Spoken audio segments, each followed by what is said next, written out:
has mencionado varias veces a tu fotógrafo. ¿En algún momento habéis encontrado alguna situación en la que no supieseis si teníais que ayudar o informar? Es decir, ¿Qué pesa más, los valores humanos o el deber? Para mí siempre es deber.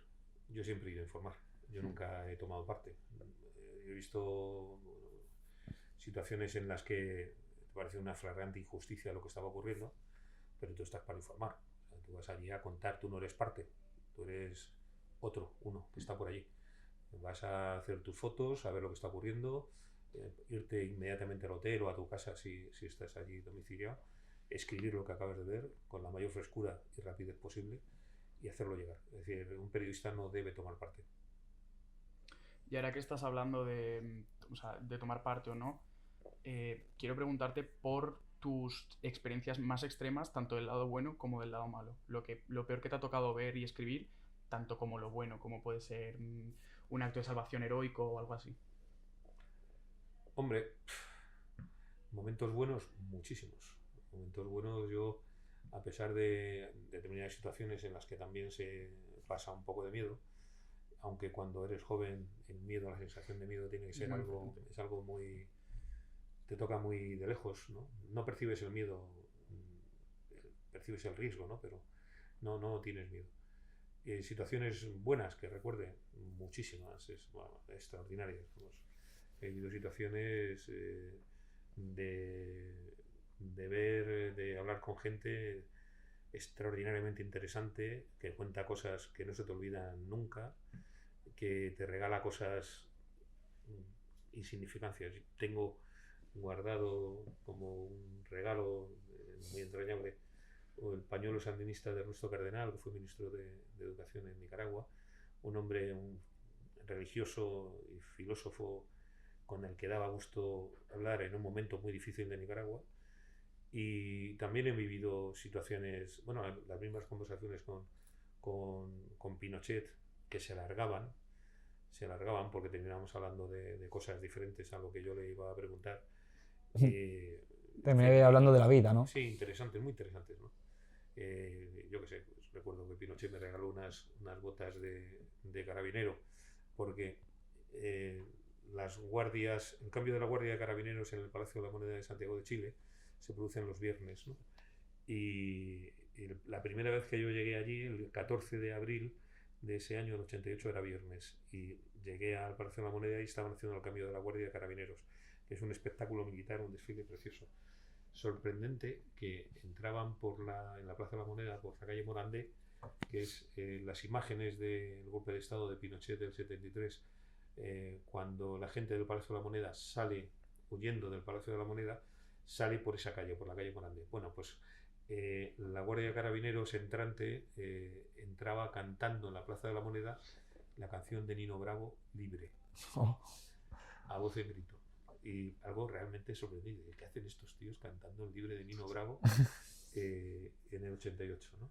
En fin, bueno, momentos de estos que se te quedan marcados para toda la vida. Y momentos malos, pues momentos malos en El Salvador fundamentalmente, porque allí moría gente y moría gente joven, menos joven, y en fin, momentos de vas con tu fotógrafo por la calle y se lía de buenas a primeras sin saber por qué.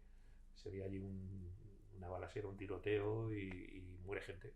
Muere gente que estaba andando por la acera 30 segundos antes, ¿no? Entonces, cómo la vida cambia de un momento a otro sin participar prácticamente en lo que estaba sucediendo, ¿no?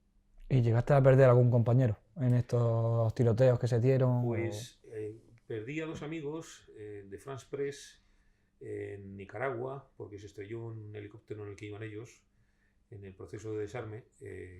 Nos llevaron a San Pedro de Lóvago desde Managua y a la vuelta de allí chocaron 2 helicópteros. De los 5 que iban, chocaron 2 helicópteros en el momento del despegue y murieron dos compañeros periodistas. ¿Y alguna vez, antes de desplazarte al lugar, habías tenido una idea política de lo que está sucediendo en este país? ¿Es por esto? Y luego al llegar dices, pues no, estamos mal informados, es totalmente lo contrario. En todos los casos. La información, por eso, es fundamental. Prepararse los temas. O sea, prepararse una entrevista, un reportaje.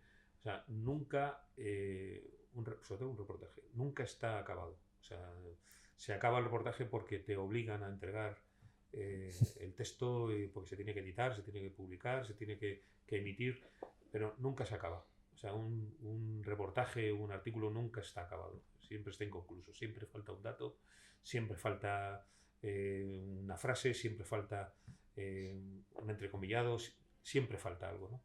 Y eso se hace a través de la preparación. Hay que estudiar mucho, hay que trabajar mucho, hay que buscar documentación, hay que hablar. No se trata de contrastar las fuentes, sino de hablar con un montón de gente para que completen el mosaico de la noticia, ¿no? La noticia se basa de muchas cosas. Hay muchos elementos que tienes que meter. Y eso se hace a través de la preparación, de preguntar, de preparar, de estudiar, de buscar fuentes. Dices, si cambiaba la idea de lo que uno había estudiado antes de ir a un país, absolutamente, absolutamente. Yo la primera vez que llegué a Chile había leído todo sobre Pinochet, todo sobre Chile, todo sobre el golpe de Estado, todo sobre Allende, pero claro, eran fuentes que yo tenía aquí en España, que teníamos aquí en España. Cuando llego al aeropuerto de Santiago, me subo a un taxi y le pregunto al taxista, le digo al taxista, bueno, ¿y qué tal? La imprudencia de un joven de 25 años, ¿no? ¿Qué tal con el dictador? Uy, wow. Se volvió el taxista y me dijo... El dictador. El dictador. Y me dijo, ¿quién es el dictador? Digo, comandante, Pinochet. Dice, no. Cuando Pinochet da el golpe de Estado en septiembre del 73, mi gente, mi familia, no tenía que comer. Y ahora sí. Y ahora mis hijos estudian, yo trabajo, mi gente come todos los días, es decir, el dictador. Bueno, y luego andando por la ciudad, porque aparte de la preparación de las lecturas, de los artículos, de los libros, quienes te dicen realmente lo que sucede en un país es la gente del país. Los cafés, sentarte en un café y hablar con un camarero, hablar con un... Máxime si tienes a alguien que conoces allí, alguien que te recibe, son los que realmente te ponen al día de lo que sucede, ¿no? Los bomberos, no me acuerdo que hay un parque de bomberos, una bomba se llaman allí en Chile, que se llama La Española, ¿no? Pues el hecho de ser español te da acceso a ese parque de bomberos, el solo hecho de ser español, ¿no? Claro, tú hablas con los bomberos de Santiago y les preguntas y te cuentan, ¿no? Y aparte que hay una importante colonia española en Chile o en cualquier otro país, ¿no? Y le preguntas si son los que realmente te cuentan lo que realmente está ocurriendo allí, ¿no? Muchas veces las fuentes de documentación, los libros, las noticias, los periódicos, están, lo que decíamos antes, están tan cargados de ideología que muchas veces te confunden, ¿no? Te llevan por un camino diferente del de la realidad. El trabajo del periodista en ese sentido nunca acaba, porque tienes que estar constantemente complementando tu información con fuentes nuevas. Claro, es que al final es muy difícil quitar cualquier tipo de subjetividad de cualquier documento. Al final... Sí, pero tú escuchas información ultraprocesada, la que te llega a ti de tus fuentes, de los libros, entonces información ultraprocesada. No es nadie mejor que la gente de la calle para contarte lo que está pasando.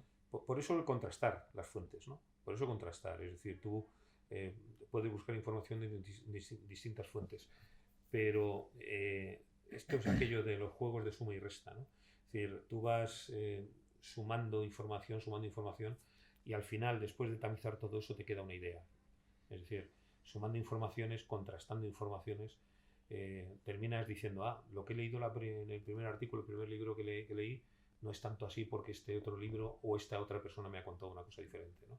Es decir, hablar sobre la Guerra Civil Española. Bueno, la Guerra Civil Española, pues durante muchos años en este país se pensó que el que ganó la Guerra Civil era un tío estupendo y maravilloso, ¿no? Bueno, ahora parece que ese señor que era estupendo y maravilloso hace 40 años, ahora resulta que fue un tirano asesino, ¿no? Es decir, estoy seguro que el punto de equilibrio no está ni en eso ni en esto, ¿no? Hay algo de todo, hay algo de todo. En la información ocurre lo mismo, hay que buscar muchas fuentes de información. Por supuesto, no valerse de una sola, porque al final vas a terminar escribiendo lo que esa fuente quiere que escribas. Bueno, como consejo para los que nos estén viendo, ya sabéis, investigar fuentes de varios tipos de ideología y no creáis solamente a un medio. Hablando también de las fuentes y tal, ahora mismo en el mundo del periodismo estamos viviendo una época mala en cuanto a fuentes contrastarlas. Hay muchas fake news. Las redes sociales han hecho mucho daño. ¿Cómo crees que se puede parar este fenómeno? ¿Crees que no va a tener fin? ¿O algún día vamos a aprender a decir, oye, voy a investigar sobre esto por si acaso? En la medida en la que los medios de comunicación no buscan solamente informar, sino que lo que buscan tras la información es influir, es muy difícil que desaparezcan las fake news. Es muy difícil que desaparezca la mala información. La mala información ha existido siempre, pero ahora se está agudizando, entre otras razones porque ya son los mismos medios de comunicación los que quieren que sus periodistas escriban de una forma y con unos contenidos determinados. Es decir, hoy tú pones un canal de televisión porque sabes qué tipo de información te va a dar. Compras un periódico o entras en un diario digital buscando un tipo de información. Hoy, más que nunca, cuando ibas a un kiosco y veías a gente que compraba 3 periódicos, decía, eso es libertad, esa es la libertad. El tener libertad para acceder a distintas fuentes de opinión. Hoy día, entre que los periódicos están muy mediatizados porque tienen gravísimos problemas económicos, están muy mediatizados por los grupos de presión, la libertad en cuanto a la captación, a la recepción de información, la libertad de recibir información limpia está desapareciendo. Es decir, uno ya sabe dónde tiene que ir a buscar la información, la música que quiere escuchar. Exactamente. Es decir, hay gente que compra un determinado diario porque él piensa que es progresista y quiere recibir información de un determinado sesgo ideológico. Y otros que no son tan progresistas o son conservadores acceden a la información a través de otros canales de televisión, digital o diarios impresos. En fin, eso es así. Pienso que la calidad de la información ha caído muchísimo. Ha caído muchísimo. Es una verdadera lástima porque va en contra de la libertad de la gente y es el peor cáncer que puede tener un sistema democrático. Claro, pero al final la información que estamos recibiendo ahora nosotros los jóvenes está adecuada a nuestro estilo de vida, de decir, necesito esto, lo necesito rápido, lo quiero ya, y leemos el título, muy bien, siguiente noticia. Exacto. Y al final es cuando te la cuelan doblada, ¿no? Ya, pero eso puede valer para un paisano que va por la calle, para un periodista, ¿no? Claro. Un periodista tiene que buscar eso, tiene que leer en profundidad, corregir incluso las faltas de ortografía que tenga el periódico que lee o la revista que lee, leer incesantemente, coger una idea y que esa idea le sirva de motivación para leer un libro, para preguntar, para acercarse a alguien que sepa sobre eso. La gente que no tiene responsabilidad sobre lo que dice, sobre lo que escribe, se puede permitir cualquier lujo. Un periodista no puede hacerse, si se considera periodista. El periodismo tiene una función social y el periodista debe cumplirla y debe ser notario de la realidad. Y un notario no puede firmar documentos que no sean legales, documentos que no sean reales.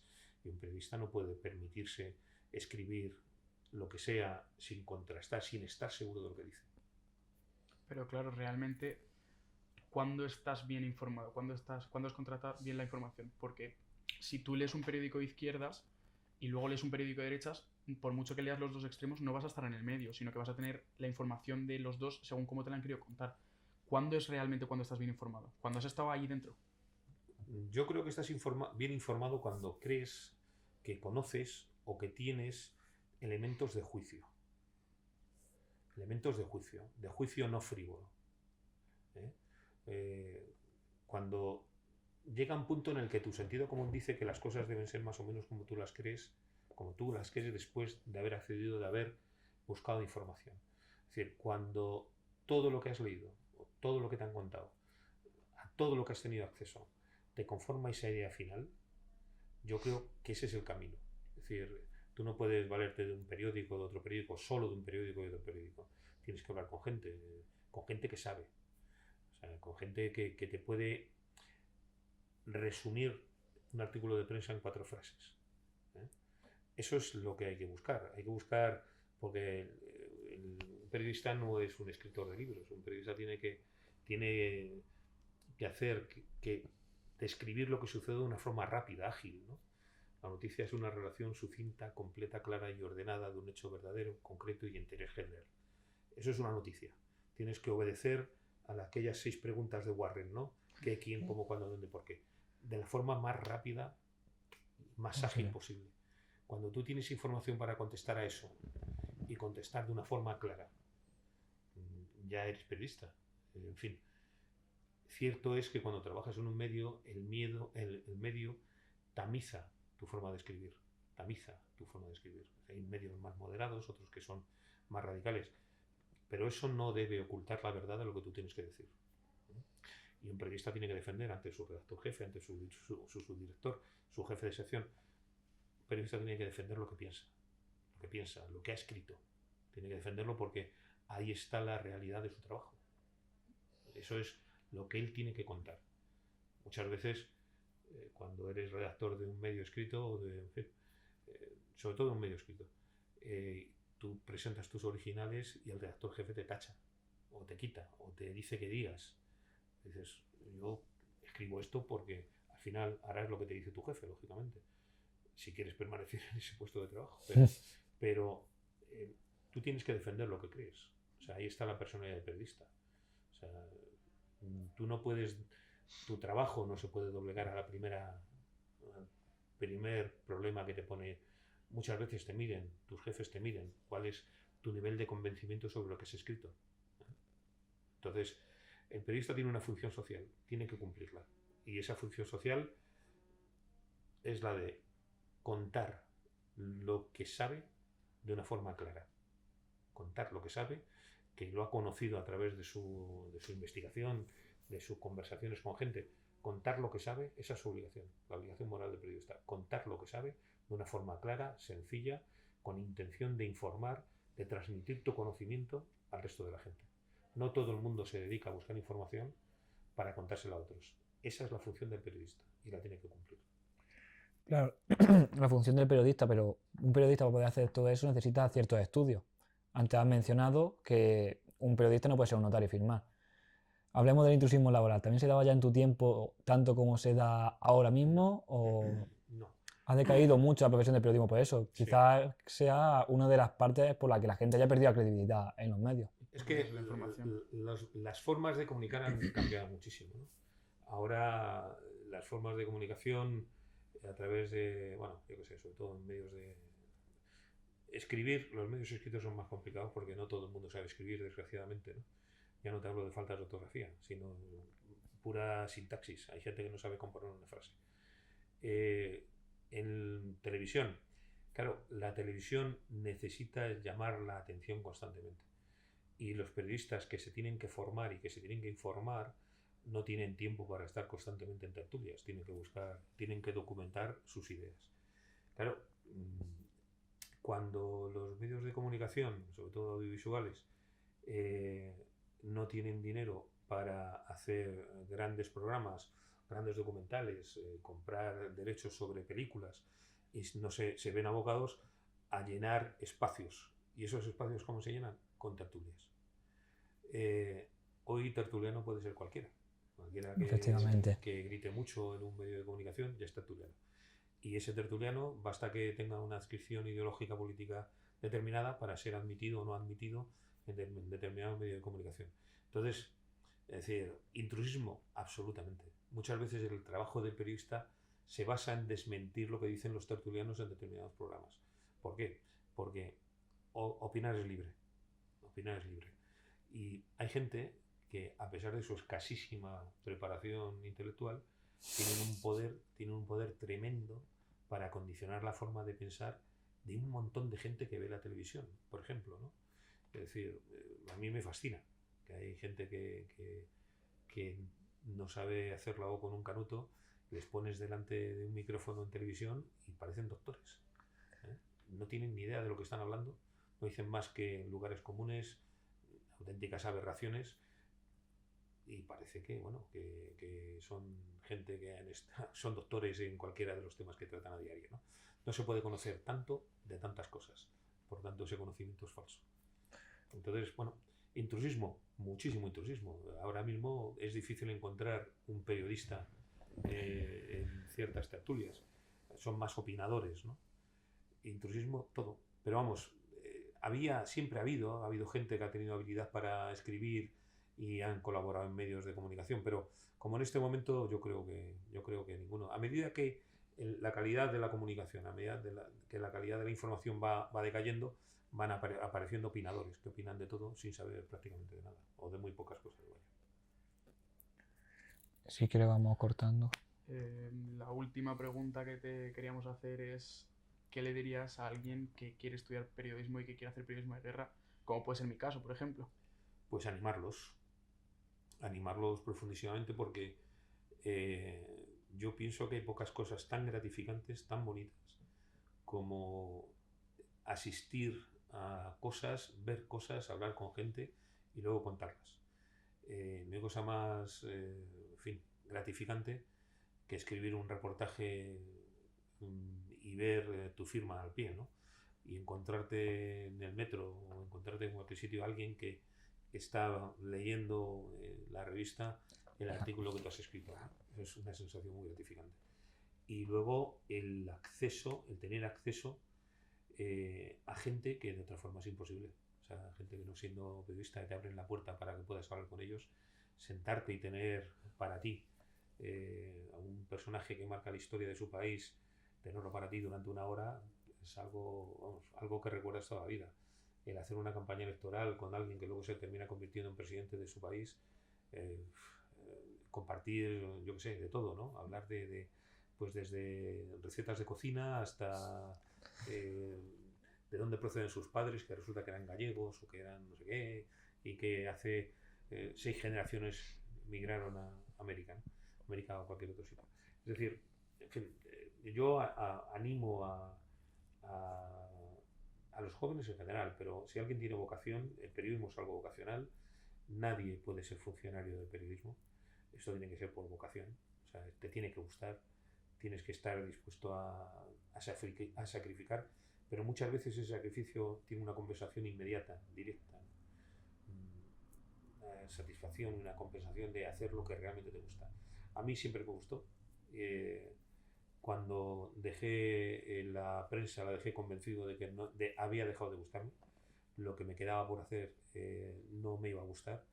Y en el momento que yo decidí dejarlo, tuve suerte de poder cambiar sin demasiados traumas a otro ámbito también dentro del mundo de la prensa, pero de otra manera colateral, en el mundo de la empresa. Y no me arrepiento, pero sí lo echo de menos. O sea, me gustaría hoy día vivir esa sensación, ¿no? O sea, ese estrés bueno de tener que preparar una entrevista, un reportaje o saber que dentro de 15 minutos te van a abrir la puerta y vas a sentarte con el presidente de un gobierno. O sea, esa sensación, esos nervios son estupendos. Para mí es una profesión maravillosa, con una responsabilidad extraordinaria. En fin, yo animo a cualquier joven a que se meta en esta vida. Es una vida muy gratificante, muy sacrificada, pero muy gratificante. Bueno, pues vamos a pasar al juego que te hemos dicho. Son 6 titulares y tienes que adivinar cuáles son verdaderos y cuáles no lo hemos inventado nosotros. Hablando de fake news. Hablando de fake Tiene un news. truco, así que dale una vuelta porque no va a ser todo tan fácil como parece. Porque son todos del mismo estilo, pero... O sea, son todos igual de absurdos. Entonces, ¿cuál es verdadero y cuál no? Ahí está la cosa. Bueno, hoy día podría haber muchos titulares absurdos. Por eso mismo. Por eso mismo. Parecemos la ruleta de la suerte aquí con los titulares absurdos. A ver. Primero, Donald Trump usa calzoncillos de la marca Gucci. Diré que no. Falso. Falso. Acertado. Esto es acertado. Podría ser verdadero porque se ha visto, no sería la primera noticia de este estilo, pero es falso, es cierto. Sí. Vale. La pregunta es si Donald Trump lleva calzoncillos. Eso ya, allá no nos metemos. La siguiente, vacunas contra el coronavirus. ¿Cómo una foto de mi pie se convirtió en propaganda antivacunas?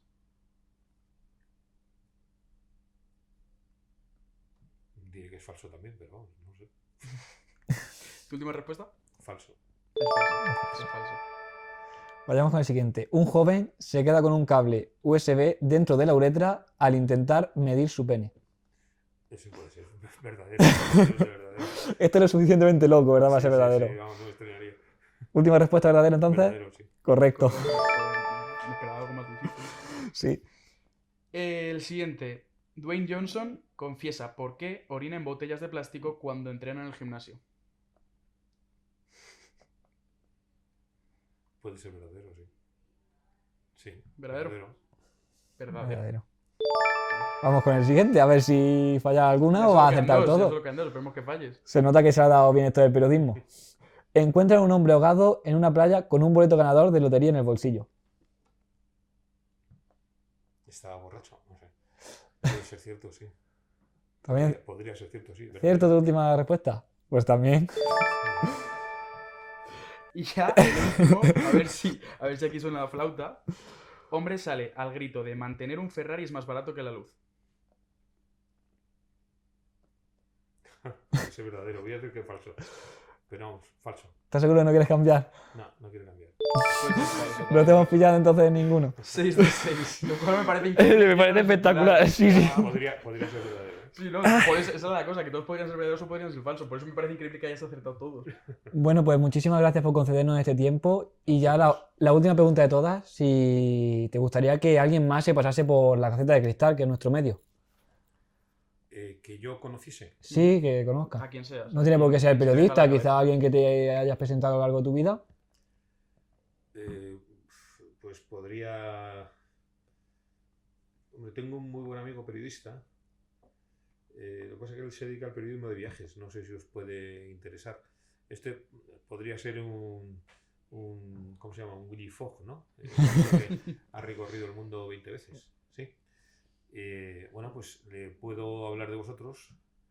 Y él trabaja ahora en el grupo Eneo, un grupo zaragozano, aragonés. ¿Le puedo preguntar? Sí, claro. Hicimos la mili juntos. Nosotros amigo acogemos mío. a quien sea. Nosotros no nos cerramos a nada, queremos aprender de cualquier profesión y todo lo que nos cuente es bienvenido. Muy amigo mío. Al final- Le preguntaré a Luisito. Se llama Luis Uribarri Bilbao. Se llama. De todos modos, luego te preguntaremos Sí. fuera de cámara. Vale. Pues muchísimas gracias por dedicarnos tu tiempo y hasta el siguiente vídeo. Últimas noticias. Acaba de abrirse el periodo de suscripción. Adelante, dadle.